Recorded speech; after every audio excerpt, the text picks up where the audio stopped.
आप सभी का स्वागत है हमारे YouTube चैनल रूहानी डायरी में। अगर वीडियो अच्छा लगे तो एक लाइक जरूर करें और हमारे चैनल को भी सब्सक्राइब करें। आज की साखी शुरू करते हैं। किस्मत का मनुष्य के जीवन में बहुत महत्व है। मनुष्य सारी उम्र किस्मत के भरोसे रहता है और ये सोचता रहता है कि मेरी किस्मत जरूर बदलेगी। जब भी मनुष्य का खराब समय आता है तो वह यही कहता है कि मेरे भी अच्छे दिन आएंगे। क्या सच में ऐसा होता है या फिर ये सभी किताबी बातें हैं? इस दुनिया में सभी मनुष्य अमीर बनकर पैदा नहीं होते। जैसे जैसे मनुष्य बड़ा होता है उसकी सोच यही होती है कि मैं भी एक दिन अमीर बनूंगा, मेरे पास भी बहुत सारी धन दौलत होगी। बहुत पहले की बात है, एक गांव में सुखदेव नाम का एक गरीब आदमी रहता था। वह मजदूरी का काम करता था। मजदूरी से उसे जो भी पैसे मिलते उससे वह अपना और अपनी बीवी का गुजारा करता था।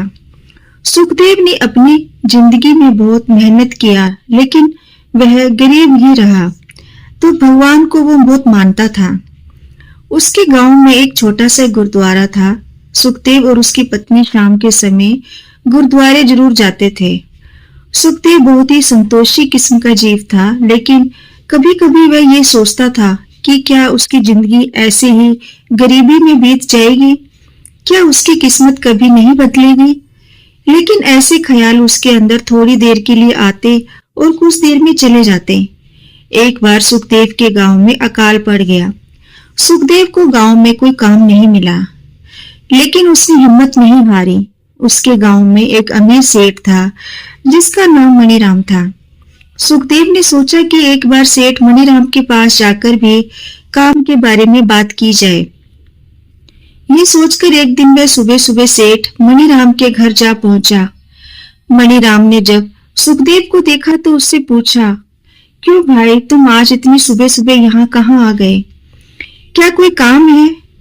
मणिराम ने सेठ की बात सुनकर कहा, मालिक, मैंने सुना है कि आपको नदी पर बांध बनाने के लिए आदमियों की जरूरत है, इसलिए मैं आपके पास काम की तलाश में आया हूँ। मणिराम ने उसकी बात सुनकर कहा, लेकिन सुखदेव, मैंने तो वहां पर आदमी रख लिए हैं, अभी वहां और आदमी की जरूरत नहीं है।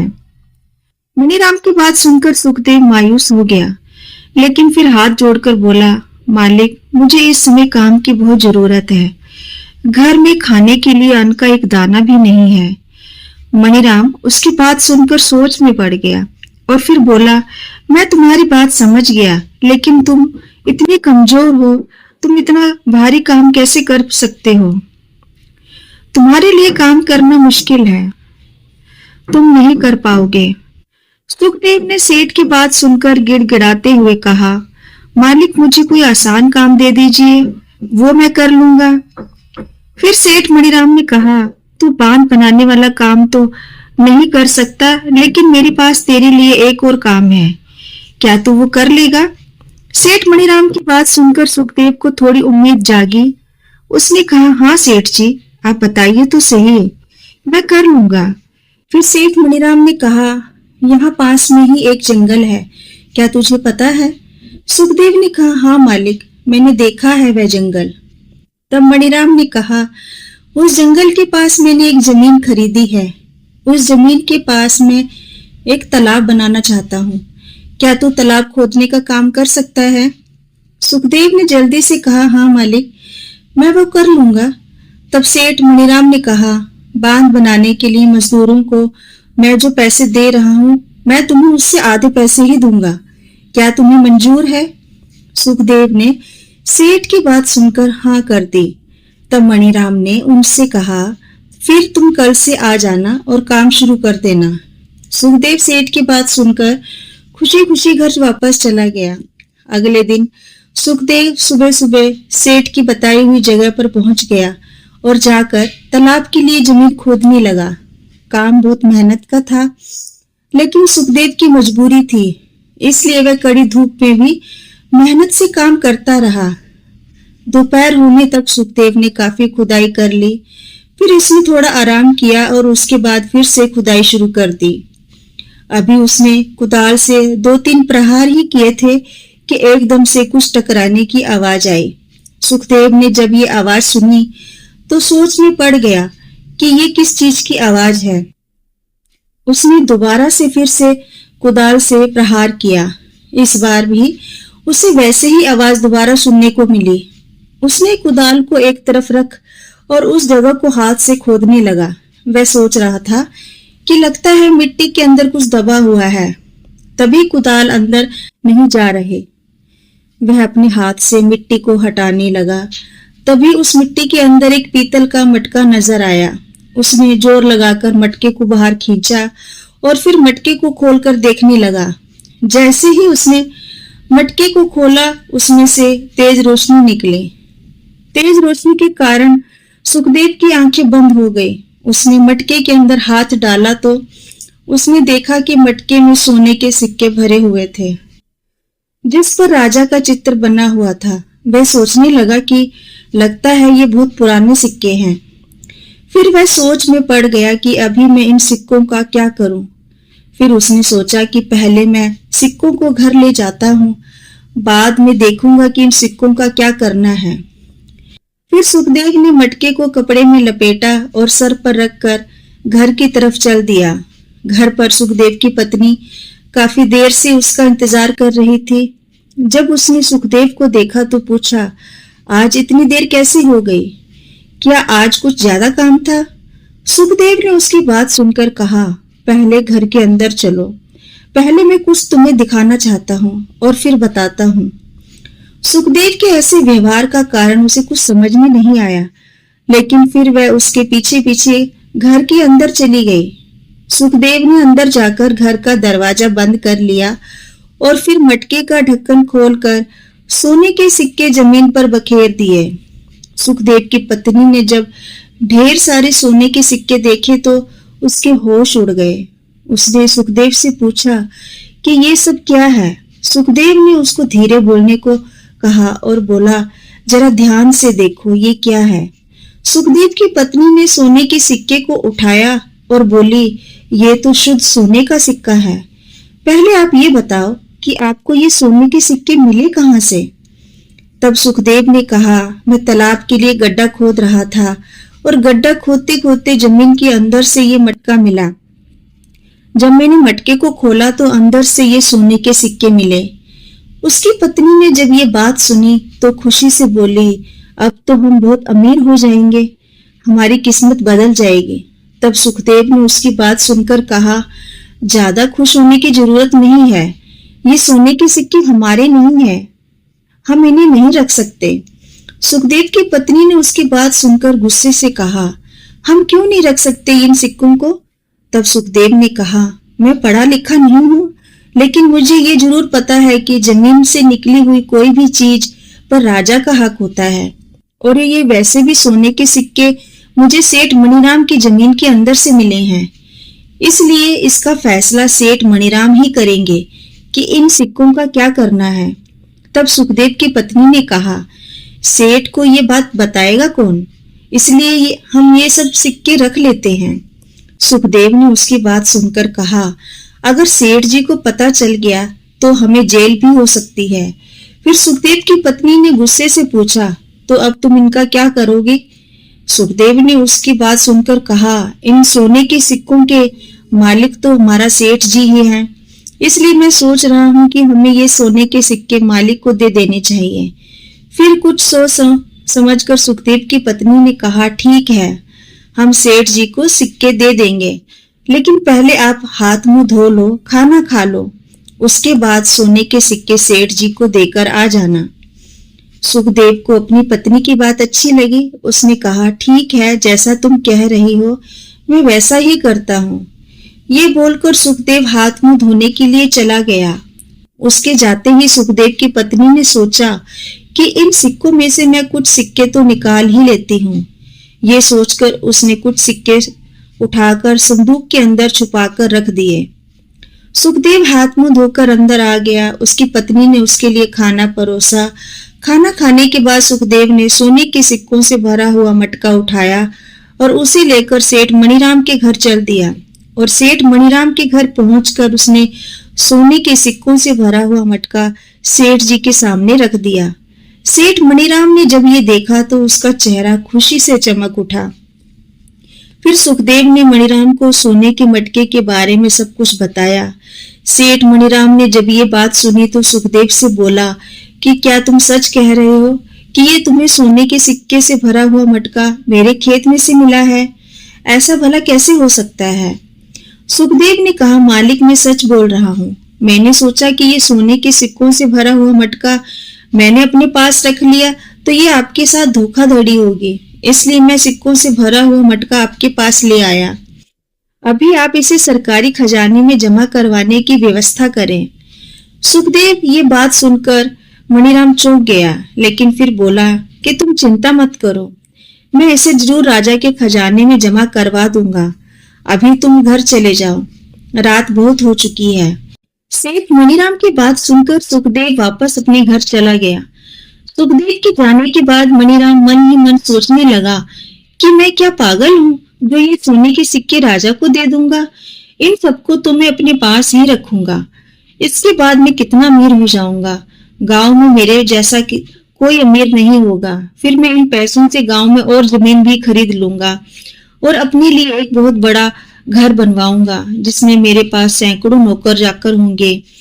सभी तरह के ऐशोराम होंगे। गांव के सभी लोग मेरे आगे सर झुकाकर खड़े होंगे। ये सोचते सोचते एकदम उसके दिमाग में आया कि अगर ये सब कुछ लोगों को पता चल गया तो फिर मेरा क्या होगा? फिर तो राजा के सिपाही मुझे पकड़ कर ले जाएंगे और इसके लिए मुझे सजा भी मिलेगी। इसलिए मुझे कोई ना कोई उपाय तो करना पड़ेगा। मणिराम सोचने लगा, तभी उसके दिमाग में ख्याल आया, क्यों ना मैं इन सबके लिए सुखदेव को ही फंसा दूं, फिर मैं खुद बच जाऊंगा। ये सोचकर मणिराम मन ही मन हंसने लगा और खुद ही अपने उपाय की तारीफ करने लगा। अब अगले दिन सुखदेव सुबह सुबह उठा और काम पर जाने लगा। उसने अपनी पत्नी को कहा कि मैं शाम को जल्दी आ जाऊंगा। सुखदेव अभी बाहर निकल ही रहा था कि सेठ मणिराम राजा के सिपाहियों को साथ लेकर वहां पहुंच गया। मणिराम ने सुखदेव को देखकर कहा, कल रात को जब मैं यहाँ से गुजर रहा था तो मैंने देखा कि सुखदेव और उसकी पत्नी सोने के सिक्कों के बारे में बात कर रहे थे। पहले तो मुझे कुछ समझ में नहीं आया कि ये लोग कौन से सोने के सिक्कों की बात कर रहे हैं, लेकिन जब मैंने खिड़की से अंदर झांक कर देखा तो इन दोनों के आगे बहुत से सोने के सिक्के बिखरे पड़े हुए थे। फिर मैं समझ गया कि इन दोनों ने जरूर कहीं चोरी की है, इसलिए मैं सुबह होते ही आपके पास आ गया इस बात की खबर देने के लिए। दरोगा ने सुखदेव से कहा, सुखदेव सच सच बताओ कि वो सोने के सिक्के कहाँ हैं और कहाँ से आए हैं? सुखदेव ने हाथ जोड़कर दरोगा से कहा, सरकार मैं आपसे झूठ नहीं बोलूंगा। कल मैं सेठ जी के खेत में खुदाई कर रहा था कि तभी मुझे वहां पर सोने के सिक्कों से भरा हुआ मटका मिला, लेकिन सरकार वह सोने के सिक्के से भरा हुआ मटका तो मैं कल रात को ही सेठ जी को दे आया था। मणिराम ने सुखदेव की बात सुनकर गुस्से से कहा, अगर तुमने झूठ बोला कि मैं तुम्हारी जुबान खींच लूंगा, तुम मेरा झूठा नाम क्यों ले रहे हो? फिर सेठ मणिराम ने दरोगा से कहा, देखो सरकार ये कितना झूठ बोल रहा है, फालतू में मेरा नाम लगा रहा है। आप एक काम करिए, इसके घर की तलाशी लीजिए, आपको सब पता चल जाएगा। ये बात सुनकर दरोगा ने सुखदेव से कहा, सुखदेव मैं तुम्हारे घर की तलाशी लेना चाहता हूँ। सुखदेव ने हाथ जोड़कर बोला, सरकार मुझ पर विश्वास कीजिए, मैंने सारे सोने के सिक्के कल रात को ही सेठ जी को दे दिए थे। अगर सुखदेव की पत्नी ये बात सुनकर वो डर गए और उनके घर की तलाशी होने वाली है। वे सोचने लगे अगर हमारे घर की तलाशी हुई तो वे सोने के सिक्के निकल आएंगे जो मैंने कल छुपाए थे। वे हाथ जोड़कर दरोगा से बोले, सरकार आप हमारे घर की तलाशी मत लीजिए, मैं आपके आगे हाथ जोड़ती हूँ, हमारी बड़ी बदनामी होगी। जब सेठ मणिराम ने सुखदेव की पत्नी की ये बात सुनी तो वह समझ गया कि ये घर की तलाशी रोकना चाहती है। इसका मतलब कुछ न कुछ जरूर गड़बड़ है, इसका मतलब इन्होंने कुछ और भी छुपाया हुआ है। ये सोचकर सेठ मन ही मन हंसने लगा। उधर दरोगा ने सुखदेव के घर के अंदर जाकर तलाशी लेनी शुरू कर दी और तलाशी लेते लेते दरोगा के सिपाही आखिर संदूक तक पहुंच गए जिसमें सुखदेव की पत्नी ने सोने के सिक्के छुपाए थे। सिपाही ने जैसे ही संदूक को खोला, उसके अंदर से सोने के सिक्के निकले। उसने सोने के सिक्कों को बाहर निकाला। सुखदेव ने जब ये देखा तो उसके चेहरे का रंग उड़ गया।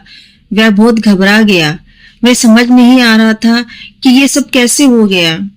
तब सिपाही ने सिक्कों को ध्यान से देखा और उसके ऊपर राजा का चित्र बना हुआ था। वह समझ गया कि ये शाही सोने के सिक्के हैं। उसने गुस्से में सुखदेव को बुलाया और कहा, तुम तो कह रहे थे कि तुम्हारे घर में कोई सोने के सिक्के नहीं है। अगर ऐसी बात थी तो ये सोने के सिक्के तुम्हारे संदूक में क्या कर रहे हैं? दरोगा की बात सुनकर सुखदेव रोने लगा और बोला, सरकार, मुझे कुछ नहीं पता। मैं सचमुच नहीं जानता कि ये सिक्के कहाँ से आए हैं। ये बोलकर सुखदेव जोर जोर से रोने लगा। दरोगा के ऊपर उसके रोने का कोई असर नहीं पड़ा। उसने सुखदेव से कहा, मेरे साथ चलो, कुछ दिन जेल में रहोगे तो सब पता चल जाएगा। जेल जाने की बात सुनकर सुखदेव की पत्नी रोने लगी और हाथ जोड़कर बोले, सरकार, हमें जेल मत लेकर जाइए। मैं आपको सब बताती हूँ कि सोने के सिक्के कहाँ से आए हैं।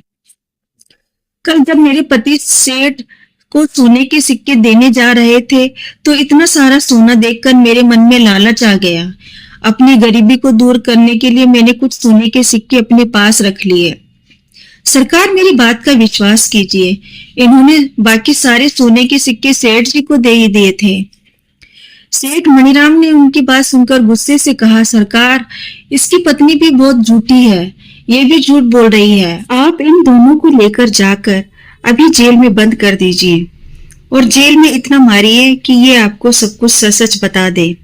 फिर इनका पूरा भेद खुल जाएगा कि इन्होंने क्या किया है। फिर दरोगा सुखदेव और उसकी पत्नी को पकड़कर ले गया। ये देखकर मणिराम मन ही मन खुश होता हुआ वापस अपने घर चला गया। अब उसे किसी बात का डर नहीं था। अब उसे लग रहा था कि सुखदेव और उसकी पत्नी सारी उम्र जेल में ही सड़ेंगे और मेरा कोई कुछ नहीं बिगाड़ पाएगा। ये सोचकर मणिराम निश्चित होकर घर पहुंचा और जाकर उसने सोने के सिक्कों से भरा हुआ मटका निकाला और उनको गिनने लगा। वह सिक्कों को देखकर बहुत खुश हो रहा था। उसने अपने जीवन में कभी इतना सोना नहीं देखा था। अभी मणिराम सिक्कों को गिन ही रहा था कि एकदम से उसके घर का दरवाजा खुला। दरवाजे की आवाज सुनकर मणिराम ने देखा तो दरवाजे के बाहर दरोगा कुछ और सिपाहियों को लेकर आया हुआ था। उन सबको देखकर मणिराम बहुत डर गया और डरते हुए दरोगा से बोला, सरकार, आप यहाँ कैसे? दरोगा ने कहा, तुमने कहा था ना कि सुखदेव के घर में बहुत पैसा है, लेकिन उसके घर की तलाशी लेने के बाद मुझे थोड़ा सा ही सोना वहां मिला।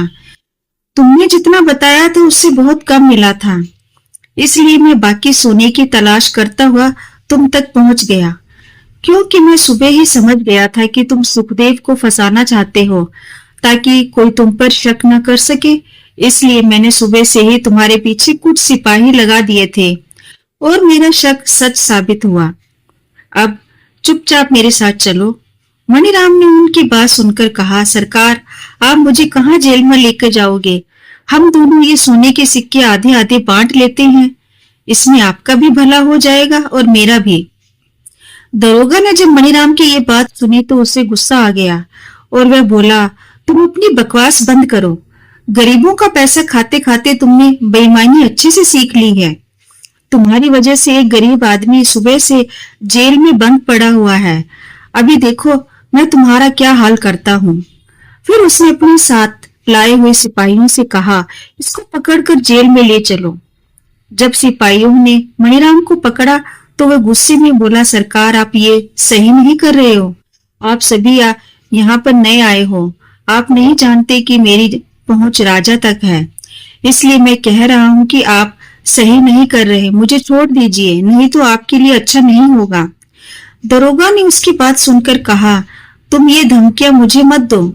तुमने जो कुछ भी करना है कर लो, ये सब मैं राजा के हुक्म से ही कर रहा हूँ। फिर वह सेठ मणिराम को पकड़कर जेल ले गए और ले जाकर उसे कारागार में डाल दिया। फिर दरोगा ने सुखदेव और उसकी पत्नी को जेल से बाहर निकाला और कहा, अभी तुम दोनों अपने घर चले जाओ। तुमने जो पुराने जमाने के बेशकीमती सोने के सिक्के जमीन से निकाले हैं, उसके लिए महाराज तुम्हें इनाम देंगे। मैं इसके लिए राजा से तुम्हारी सिफारिश भी करूंगा कि तुम एक बहुत ही ईमानदार और नेक इंसान हो। इसलिए अब तुम घर जाओ और कल दरबार में आ जाना। सुखदेव और उसकी पत्नी ये बात सुनकर बहुत खुश हुए। उन्होंने परमात्मा का शुक्र किया और अपने घर चल पड़े। अगले दिन सुबह सुबह सुखदेव अपनी पत्नी को लेकर राजा के दरबार में पहुंच गया। राजा ने सुखदेव को बुलाया और उसे उसकी ईमानदारी के लिए पुरस्कार दिया। जब सुखदेव ने राजा का दिया हुआ पुरस्कार खोला तो उसमें बहुत सारे सोने के सिक्के थे। ये वही सिक्के थे जो सुखदेव की पत्नी ने अपने घर में रख लिए थे। दोनों पति पत्नी ये देखकर खुशी खुशी अपने घर की तरफ चल पड़े। रास्ते में सुखदेव ने अपनी पत्नी से कहा, देखो आज ईश्वर ने हमारी सुन ली, आज हमारी किस्मत बदल गई। अब मैं समझ गया कि किस्मत जरूर बदलती है, बस मनुष्य की नीयत और सोच अच्छी होनी चाहिए, विश्वास रखना चाहिए और ईश्वर के ऊपर विश्वास रखते हुए अपना काम ईमानदारी से करना चाहिए। विश्वास रखिए, अगर हम ऐसा करेंगे तो ईश्वर हमारी किस्मत जरूर बदल देंगे। परमात्मा कभी भी किसी मनुष्य का बुरा नहीं चाहता, क्योंकि हम सब तो परमात्मा के ही हैं। इसी के साथ हम आपसे इजाजत लेते हैं। आगे मिलेंगे एक नई साखी के साथ। अगर आपको ये साखी अच्छी लगी हो तो इसे शेयर जरूर कीजिए, ताकि ये संदेश गुरु के हर प्रेमी के पास पहुंच सके।